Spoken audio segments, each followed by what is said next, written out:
I'm really excited and I'm really energized about it. There has never been a time where we've had as many critical issues or challenges that we have now.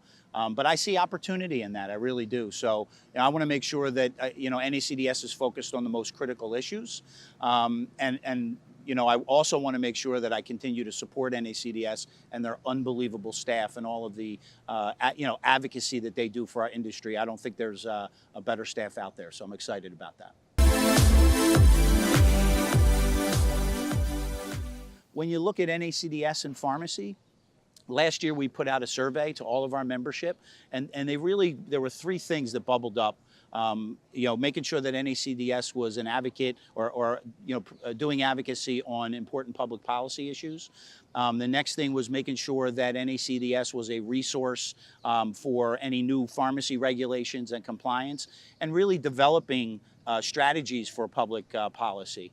And last, it was making sure that NACDS, considered the whole business community, making sure that our, conferences and our meetings, took the whole store into account. Again, if you look at Wakefern, less than 10% of our business is pharmacy, so there's a total store that's involved, and NACDS has done a nice job making sure that they're looking holistically at the business.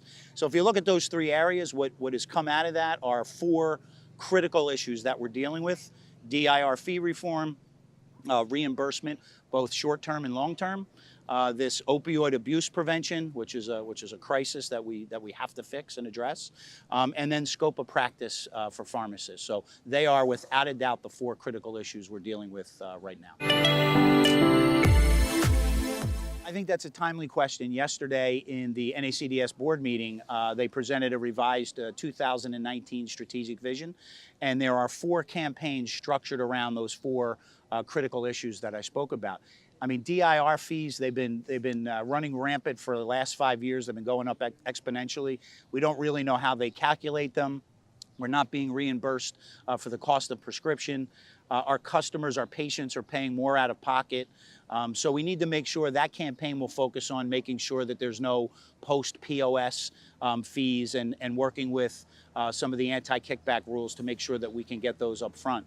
On the reimbursement front, it's about value-based pay models and making sure that we have quality standards that are set, so that pharmacists we're not afraid of being accountable for standards. We just need to understand what they are and how they lead to better patient care and better outcomes.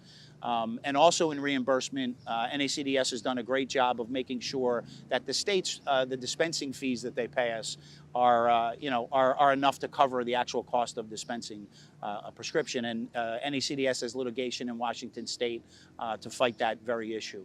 I think on the abuse, the opioid abuse prevention, there's a number of things. 7-day initial fill on an acute opioid prescription. Number of states that have implemented some of that, some of the restrictions on the number of days in the first script. Mandatory e-prescribing, again, a number of states that have mandated e-prescribing for Medicare. And then a prescription drug monitoring program nationwide in real time to help pharmacists and physicians really understand, when the patient got their last medication, how often they're taking it.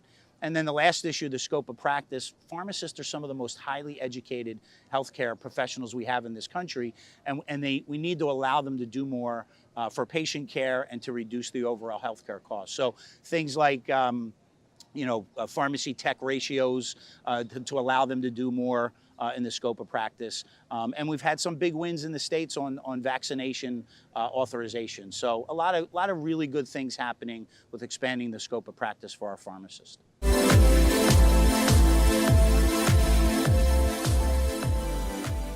I'm a person that keeps it simple, and my vision very simply is to make sure that NACDS is focused on those four critically important issues that we have today. As far as ideas to help the business, I think NACDS does a terrific job already with that. We have a retail advisory board made up of our chain members and associate members that really bring forward to the board every quarter recommendations on front-end issues, everything from artificial intelligence to omni-channel experience. And then we take that and we share that, the best practices of that across the NACDS membership. And then I think the Total Store Expo, where they're laying out the cutting edge technology and really what where the store should be focusing moving forward. So I think NACDS does a great job in in sharing those best practices and what's going on in the industry.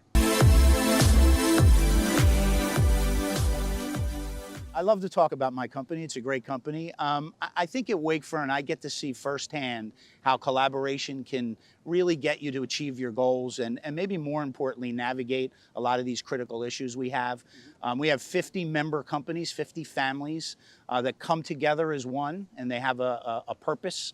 And they really, look at technology and legislation and make sure they're doing everything they can to really take care of their customer. And I think, we'll continue to fight. I mean, they are very competitive.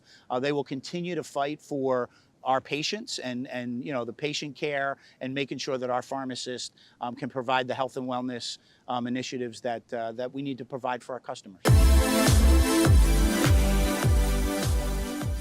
I think right now, all the rage right now, and if you're looking at all the trade magazines, the CBD products certainly are something that is one of those categories that is hot right now. I will tell you, I've spoken to a number of people who really believe in those products and they've helped them. So that certainly will be one.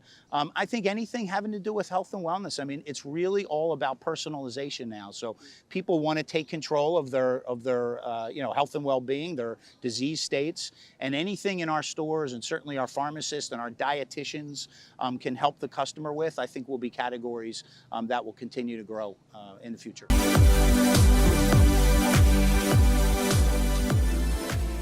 My first answer would be if anybody tells you what it's going to look like 5-10 years from now, they'd be lying. But I will say this, for my industry, for the grocery industry, for mass, I don't think there's any question that the experience on the perimeter of the store is what's going to bring you into the store. It won't be buying a box of cereal or something in the center store. So I think we need to figure out, and it's happening today, how do I take care of all your center store needs, know what you need, know when you need it, have that all ready for you. And when you come in the store and you pick out your rolls and you get your cake and you pick out your seafood and your meat, you talk to your pharmacist and the dietitian, and then when you're ready to leave, all of your everyday consumable stuff we've already picked for you, have out, ready to put in your car. I think that's what the store of the future is going to look like. All about experience and making it easier for the customers. No question about it.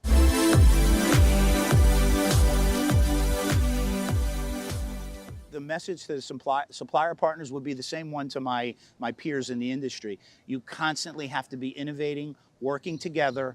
Some of us, and it's on the supplier side and the retailer side, we're stuck in the things that always worked. And if you're stuck in the things that always worked, you'll be left behind very quickly. So, making sure that you're on top of the trends, speaking to the customer, understanding where the customer's going, and offering up what they're asking for. And I think that would be, my advice for not only suppliers, but for also my peers in the retail industry.